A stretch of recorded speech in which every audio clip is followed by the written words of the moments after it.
जय श्री कृष्ण। हर हर महादेव। अखंड सुहाग देने वाला, पति पत्नी के प्रेम और विश्वास को बढ़ाने वाला, कन्याओं को मन वांछित वर प्रदान करने वाला हरितालिका तीज का व्रत 30 अगस्त 2022 को है। इस व्रत की महिमा बहुत ही पुण्यशाली है। माता पार्वती ने इस व्रत को करके महादेव को पाया है। सोचिए इसकी महिमा और गरिमा कितनी ज़्यादा है। और महादेव योगी भी हैं और गृहस्थ भी हैं। विष पी लेते हैं तो गले से नीचे नहीं उतरने देते, इतने महिमाशाली। और उनकी पत्नी महागौरी सुहाग को देने वाली, अखंड सुहाग देने की शक्ति माता महागौरी की है। इसलिए वैवाहिक जीवन की मधुरता, अखंडता, सदा सुहागन रहने की मान्यता के साथ सुहागन स्त्रियां इस दिन माता महागौरी और भगवान भोलेनाथ का पूजन करती हैं।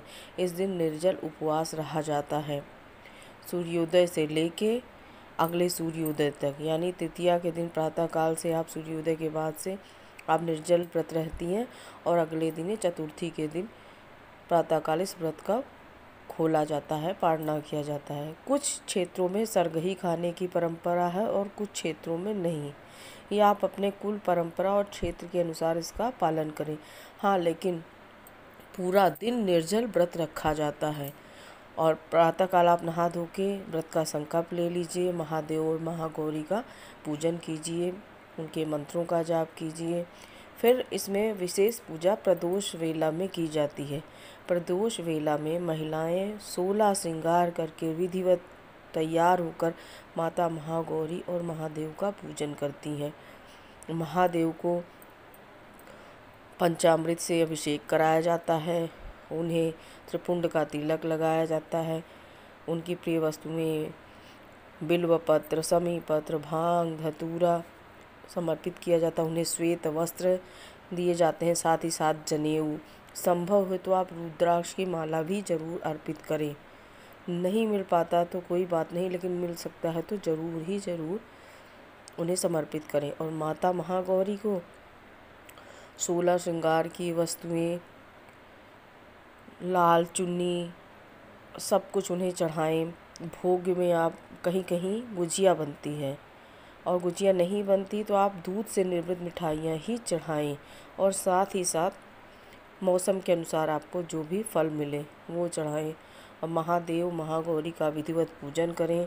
ओम गौरी शंकराय नमः इस मंत्र का जाप करें, या ओम सर्व मंगल मांगल्ये शिवे सर्वार्थ साधिके शरण्ये त्र्यंबके गौरी नारायणी नमोस्तुते या पार्वती मंत्र का जाप करें। शिव चालीसा आदि का पाठ अवश्य ही करें इस दिन, इससे बहुत शुभ फल मिलता है। कुछ क्षेत्रों में हरतालिका के दिन रात जगा किया जाता है। रात भर जागकर महिलाएं शिव और माता महागौरी के भजनों को गाती हैं। अगर आपके क्षेत्र में है महिलाएं समूह में तो आप वो भी करें, बहुत पुण्य फलदायी है। नहीं है तो आप पूजन आदि कर लें। जो गर्भवती महिलाएं हैं वो क्या करें, क्योंकि वो देखिए गर्भावस्था में भारतीय नारियों को बहुत छूट है। भारत में व्रत के लिए वृद्ध, रोगी और गर्भवती महिलाओं के लिए काफ़ी छूट है, क्योंकि वह गर्भवती महिला अकेले नहीं होती, उसके साथ एक जीव और पल रहा होता है। और हमारे शास्त्रों में कहा गया है शरीरम आद्यम खलु धर्म साधनम, क्योंकि हमारा शरीर ही धर्म का साधन है। इसलिए इस शरीर की भी सुरक्षा बहुत आवश्यक है। और आप तो दो जीवन धारण करें, एक स्वयं अपना, एक आपके गर्भस्थ शिशु का। तो उन्हें क्या करना चाहिए, उन्हें तारों के उगने के बाद प्रदोष वेला की आप पूजा कर लीजिए। तारों के उगने के बाद महादेव महागौरी को प्रणाम करके उनसे आज्ञा लेके थोड़ा आप जल फल ले सकते हैं। और जो लोग रोगी हैं उन्हें भी हमारे यहाँ शास्त्रों में छूट है, वो भी महादेव महागौरी को प्रणाम करके उनसे आज्ञा करके उनसे निवेदन करके कि माता रानी हमारी दशा ऐसी है, उनसे आज्ञा लेके थोड़े जल फल के साथ अपने व्रत को कर सकती हैं। फिर अगले दिन इसमें प्रातःकाल उठकर माता महागौरी का विधिवत पूजन किया जाता है और जो श्रृंगार सामग्री हमने चढ़ाई हुई होती है वो माता रानी से हम सुहाग लेते हैं। जैसे जो सिंदूर चढ़ाया वो अपनी मांग में भरते हैं, एक बिंदी लीजिए पत्ते में से निकाल के वो लगा लीजिए, थोड़ी थोड़ी चूड़ियाँ पहन लीजिए। इससे माता रानी का सुहाग लेना कहते हैं। सुहाग लेने के बाद किसी ब्राह्मण को दान देने के बाद, और ये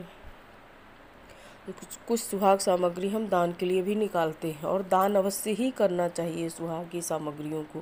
कहते हैं ना, दान देने से बढ़ता है, और सुहाग की सामग्री दान देने से सुहाग बढ़ता है। तो उनको दान देने का संकल्प करने के बाद संभव हो तो आप दे सके, नहीं दे सकते तो दान देने का संकल्प, रात में आपने चीज़ें तो चढ़ाई ही रहती हैं, संकल्प करने के बाद आप अपना व्रत का पालना कर सकते हैं। महागौरी महादेव सबको सुहागवती बनाए रहे, सबका कल्याण करें, इसी कामना से विदा लेती हूँ। राधे राधे, जय श्री कृष्ण।